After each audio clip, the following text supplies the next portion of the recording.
Good afternoon. Religious groups and a group of lawyers filed a third impeachment complaint against Vice President Sara Duterte before the House of Representatives Office of the Secretary General.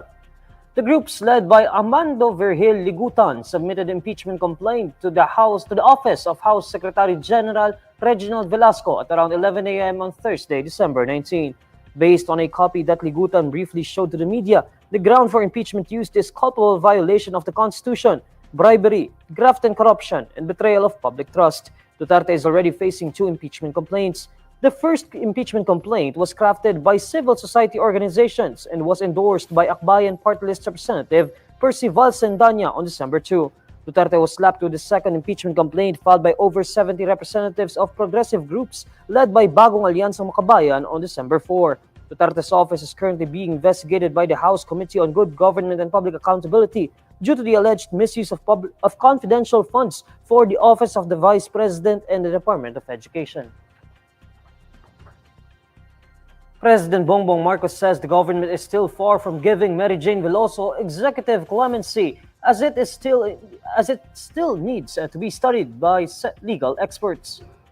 In an interview on Thursday, December 19, Marcos was asked whether Veloso would be given clemency as requested by her family. Marcos says, Malayo pa tayo doon. We still have to have a look at really what her status is. And then, of course, we're aware of the request for clemency from her representatives, of course, and from her family. And we will leave it to the legal judgment of our legal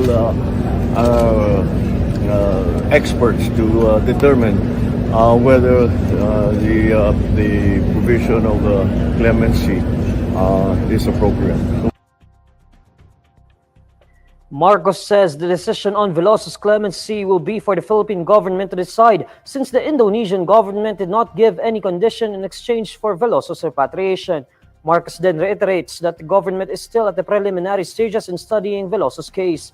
Veloso, who was convicted of drug trafficking in Indonesia, arrived in Manila on Wednesday morning, December 18, after being detained in Indonesia for 14 years. In a short interview with the media, Veloso said she is very happy to return to the Philippines and appealed to President Marcos to grant her clemency.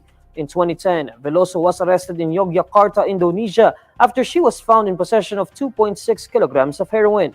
Veloso maintained she was unaware of the contents of her luggage as it was only given by her recruiters, identified as Julius Lacanilao and Maria Cristina Serio.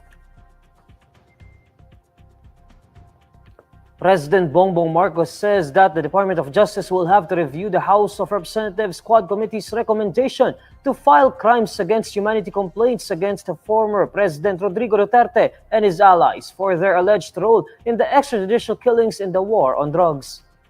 In an interview on Thursday, December 19, Marcos says he was aware of the proposal from the Quad Committee, noting that the DOJ will have to determine the next steps based on the recommendation. Well, the DOJ has to make that assessment. So, may recommendation ng Quadcom, gano'n naman talagang proseso.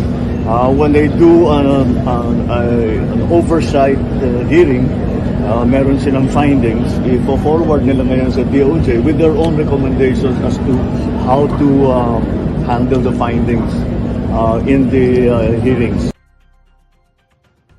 Marcos adds that the DOJ has to study the recommendation to determine which cases to file and the evidences that needs to be presented. During his sponsorship speech at the House session on Wednesday, December 18, Quad Committee Lead Presiding Officer in Surigao del Norte 2nd District Representative Robert Ace Barbers said the 4 panels are recommending charges against Duterte and his key allies for violating Republic Act No. 9851 or the Philippine Act on Crimes Against International Humanitarian Law, genocide, and other crimes against humanity. The other individuals included in the recommendation are Senators Bongo and Bato de la Rosa, former Philippine National Police Chiefs Oscar Albayalde and Debold Sinas, former Police Colonel Reina Garma, former National Police Commission Commissioner Edilberto Leonardo, and Ghost Aide Ermina Muking Espino. According to Barbers, the recommendation of the Quad Committee underscores the progress achieved through our investigations in addressing systemic crimes and abuses. Aside from possible cases due to his role in the drug war, another set of complaints were recommended against former President Rodrigo Duterte this time due to his alleged role in the killing of 3 Chinese nationals at a Davao prison and penal farm in August 2016. During the presentation of the House of Representatives Quad Committee Progress Report on Wednesday, December 18, Quad Committee Lead Presiding Officer in Surigao del Norte 2nd District Representative Robert Ace Barbers said the 4 panels have recommended the filing of murder complaints against Duterte and 4 other individuals. These individuals include former Police Colonel Royina Garma, former National Police Commission Commissioner Edelberto Leonardo, Senior Police Officer 4 Arthur Narsolis, and Jail Superintendent Gerardo Padilla. Accusations against Duterte stemmed from the Quad Committee hearing last August 23 when self-confessed hitman Leopoldo Tan said he and Fernando Magdataro were hired to kill Chinese nationals jailed for drug-related cases, namely Chu Quintong, Jackson Lee, and Peter Wang. According to Tan, he heard Padilla talking to a person over the phone after the alleged kill order was carried out, and that person even congratulated the jail officer. Tan identified the person who congratulated Padilla as former President Duterte.